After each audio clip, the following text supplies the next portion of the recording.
On va se pencher à présent sur cette information iTélé qui concerne directement la sécurité du chef de l'État. Information confirmée, Jean-Michel Déscugissier, il y a quelques instants par le palais de l'Élysée.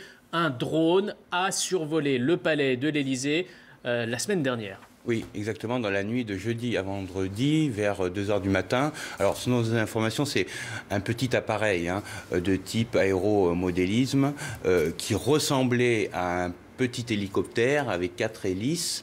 Alors, ce sont 2 policiers en faction avenue Marigny qui l'ont repéré. Ils ont vu une lumière jaune à 30 mètres de distance, qui venait de la place Beauvau, qui a survolé le mur ouest de l'Élysée et qui ensuite, cet engin est parti vers la Concorde. Alors selon nos informations, il s'agit d'un petit appareil à faible portée, sans doute téléguidé à distance réduite et ne pouvant pas transporter d'explosifs trop légers. Par contre, pouvant éventuellement prendre des photos.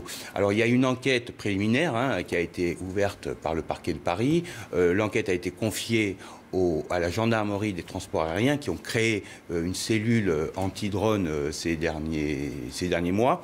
Alors acte de malveillance, plaisanterie, erreur de trajectoire, toutes les hypothèses pour l'instant sont ouvertes, sauf à l'acte terroriste.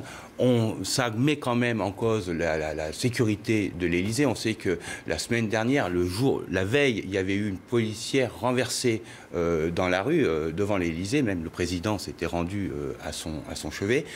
On avait parlé en novembre dernier des photos qui avaient été prises du président avec Julie Gaillet. On avait parlé à un moment d'un drone, puis finalement l'enquête s'était tournée vers des employés.